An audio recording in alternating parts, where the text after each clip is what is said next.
जम्मू कश्मीर से दिल्ली लौट गए हैं सेना प्रमुख। श्रीनगर में सेना प्रमुख ने अहम मीटिंग ली। देखिए, आगे की रणनीतियों का जायजा लिया है, आगे की तैयारियों का जायजा लिया है, सेना के बड़े ऑफिसर्स के साथ मीटिंग की है और बैठक में भविष्य में क्या क्या होना है उन प्रेपरेशंस को लेकर बातचीत हुई है।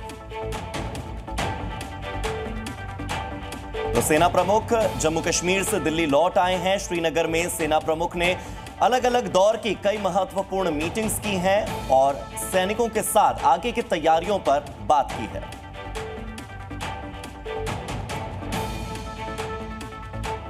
तो आर्मी चीफ के श्रीनगर दौरे के साथ ही सेना का मूवमेंट शुरू हो गया है। जंग की पूरी तैयारी हो चुकी है, बस इंतजार है ऑर्डर का और पाकिस्तान की सरजमी से आतंक का एक एक अड्डा नेस्तनाबूद हो जाएगा। एलओसी के आसपास की धरती कांप रही है, पहाड़ गूंज रहे हैं और आकाश में उठ रही है जंग की चित्कार।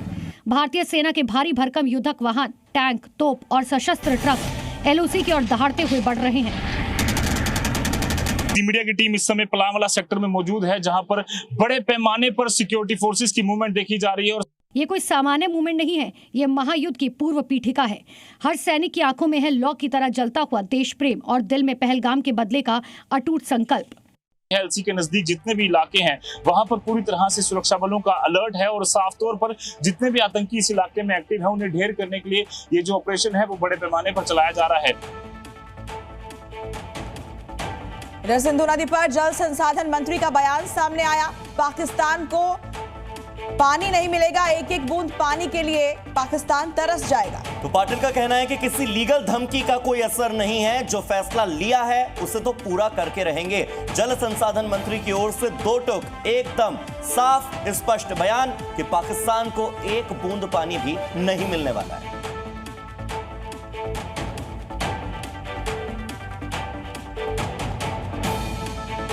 नमस्ते जी, में आगे बढ़ते हैं। जम्मू कश्मीर के पहलगाम में हुए आतंकी हमले को लेकर एक बड़ा खुलासा हुआ है। बताया जा रहा है कि पहलगाम हमले से कुछ दिन पहले पीओके में आतंकी संगठन लश्कर-ए-तैयबा की एक रैली हुई थी। ऐसे और पीओके की रावलकोट में हुई लश्कर-ए-तैयबा की इस रैली में आतंकियों को कश्मीर में हिंसा करने के लिए कहा गया। इस दौरान लश्कर कमांडर अब्दुल खालिद भड़काऊ भाषण देते हुए खुलेआम भारत को धमकी देता दिखाई दिया।